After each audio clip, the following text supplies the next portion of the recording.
Cet air de Carmen est célèbre, on l'a tous déjà entendu, on peut le trouver dépassé, ringard, ou bien sublime et beau, jeté aux orties ou le porter au nu, le dénigrer bêtement ou l'admirer béatement sans le comprendre. Dans ces deux cas de figure, on occulte le sens réel de cet opéra, ainsi que l'enseignement qu'il peut nous apporter. Se contenter de dire c'est beau ou c'est moche, c'est refuser de voir ce que Carmen peut nous apprendre.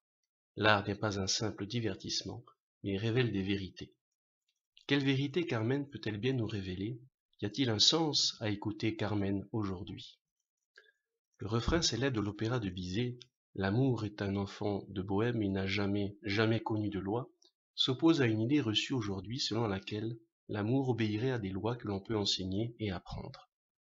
Que l'on étudie la presse féminine, les sites de séduction pour les hommes, on voit fleurir partout des techniques permettant de séduire l'être aimé. Les lectrices de Marie-Claire, ou bien les adeptes du gourou de la séduction Mystérie, s'accordent à penser que l'amour est une science, avec ses lois. Or, si Carmen a raison, si l'amour n'a jamais connu de loi, il est donc régi par le hasard et on ne peut pas le maîtriser. Y a-t-il donc des techniques et une science de l'amour, ou bien est-il au contraire, par essence, soumis aux caprices du hasard? Peut-on devenir le maître de l'amour, ou bien est-il, au contraire, notre maître? Pour tenter de résoudre ces questions, nous allons examiner dans le détail le texte central de la scène 5 de l'acte 1. L'amour est un oiseau rebelle que nul ne peut apprivoiser, et c'est bien en vain qu'on l'appelle s'il lui convient de refuser. Rien n'y fait, menace ou prière, l'un parle bien, l'autre se tait. C'est l'autre que je préfère, il n'a rien dit, mais il me plaît.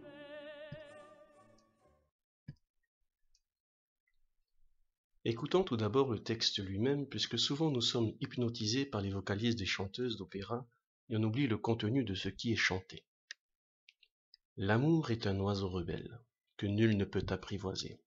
Et c'est bien en vain qu'on l'appelle, s'il lui convient de refuser. Rien n'y fait, menace aux prières, l'un parle bien, l'autre se tait. Et c'est l'autre que je préfère. Il n'a rien dit, mais il me plaît.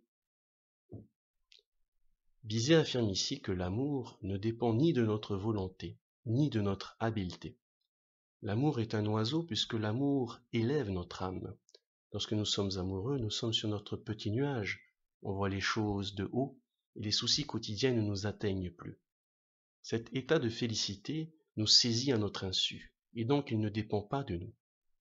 L'amour est un oiseau, mais c'est un oiseau rebelle que nul ne peut apprivoiser.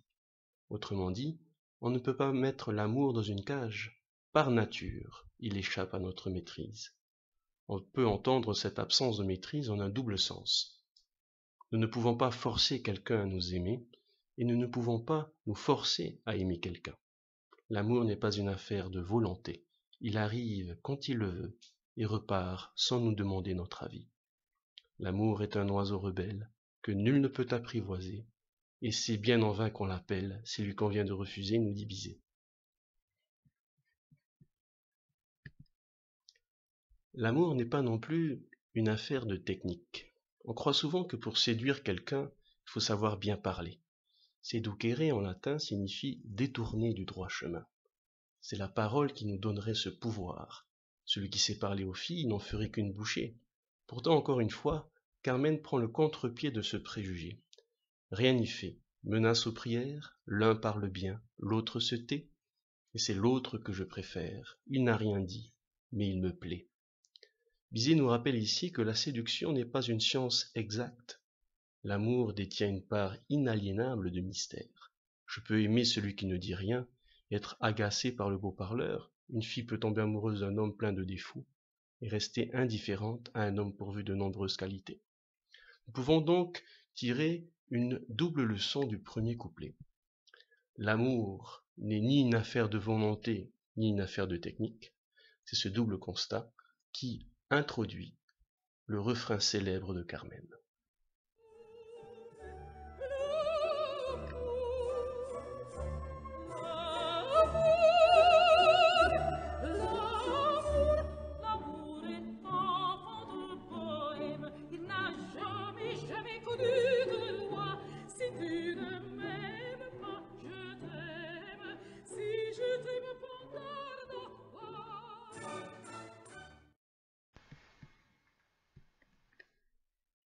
L'amour est enfant de bohème, il n'a jamais, jamais connu de loi. Si tu ne m'aimes pas, je t'aime, et si je t'aime, prends garde à toi. Bizet associe ici une double image de l'insouciance et de la liberté, celle de l'enfance et celle de la bohème. L'enfant n'est pas encore soumis aux règles sociales, il est libre, insouciant, capricieux, comme l'amour. Cette liberté insouciante de l'enfance est accentuée par l'image de la bohème. La bohème désigne d'abord le mode de vie nomade des bohémiens. N'oublions pas que Carmen est une bohémienne, comme l'Esmeralda de Hugo. Ceux qu'on appelle les gens du voyage ne sont pas sédentaires. Ils passent de ville en ville, sont partout et nulle part à la fois. Ils ne s'établissent pas mais vivent dans un mouvement perpétuel. La vie de bohème, par extension, a désigné la vie de celui qui s'adonne au voyage en refusant de s'établir en un lieu fixe, célébré par les poètes comme Rimbaud dans Ma Bohème, poème qu'il écrit alors qu'il n'a que 16 ans. Ainsi, lorsque Bizet affirme que l'amour est enfant de bohème, il met l'accent sur la nature libre et inconstante de l'amour. Il ne se fixe pas, il virevolte, toujours en mouvement, tel un nomade bohémien. Cupidon choisit ses victimes de manière capricieuse, il n'en fait qu'à sa tête. Qu'elles le veuillent ou non, elles sont bien obligées de reconnaître tôt ou tard leur servitude. Car si l'amour est libre, ses victimes, quant à elles, lui sont enchaînées, corps et âme, jusqu'à ce qu'il décide par un nouveau caprice de les libérer de leur joug. Il s'en va comme il est venu, ni vu, ni connu. C'est la raison pour laquelle cet enfant de bohème n'a jamais connu de loi. Il est pure spontanéité, ravissement improvisé et passion renouvelée. L'amour n'a que faire de la loi des hommes, puisqu'il reste leur maître. La notion de loi peut être entendue en une double manière, un sens scientifique et un sens juridique. Dire que l'amour n'a pas de loi revient à affirmer qu'il ne peut être expliqué et provoqué volontairement. Il n'y a donc pas pour Bizet une science de l'amour, puisqu'il n'a jamais connu de loi. L'amour est également au-dessus des règles sociales, d'où souvent la lutte acharnée entre notre devoir et notre amour, notre volonté et notre désir. Chimène désire Rodrigue, mais elle ne peut pas l'aimer. Le meurtrier de son père ne peut pas être l'objet de son amour. Elle ne veut pas aimer celui qu'elle aime. Tristan et Iseult succombent à leur passion amoureuse, malgré la loi des hommes. Iseult était destinée au roi Marc, mais le philtre d'amour la pousse dans les bras de Tristan. Comme le dit Chamfort, quand un homme et une femme ont l'un pour l'autre une passion violente, il me semble toujours que quels que soient les obstacles qui les séparent, un mari, des parents, etc., les deux amants sont l'un à l'autre, de par la nature, qu'ils s'appartiennent de droit divin malgré les lois et les conventions humaines. Autrement dit, l'amour est au-dessus des lois, il est sacré, inviolable, précieux. L'amour est enfant de bohème, il n'a jamais, jamais connu de loi.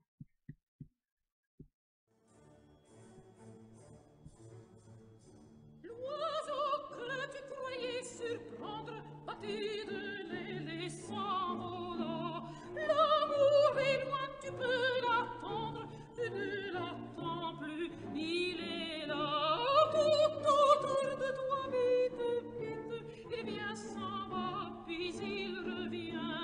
Tu crois le tenir, il t'évite, tu crois l'éviter, il te tient.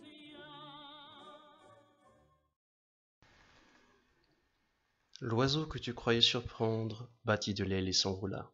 L'amour est loin, tu peux l'attendre, tu ne l'attends plus, il est là.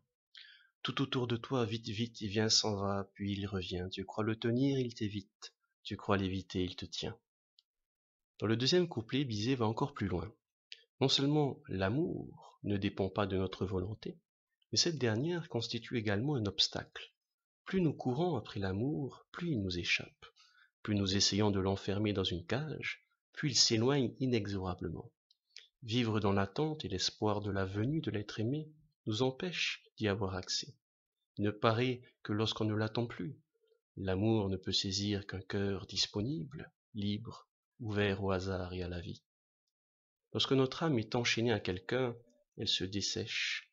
En devenant l'ombre de l'être aimé, on n'est plus que l'ombre de soi-même. L'amour est loin, tu peux l'attendre, tu ne l'attends plus, il est là. Il est là, mais pas éternellement. lorsqu'il est là profitant de sa présence, car par nature, il ne peut séjourner dans l'éternité. L'enfant de Bohême désertera notre vie, puis sans crier gare, il surgira de nulle part. Tout autour de toi nous diviser, vite, vite, il vient, s'en va, puis il revient.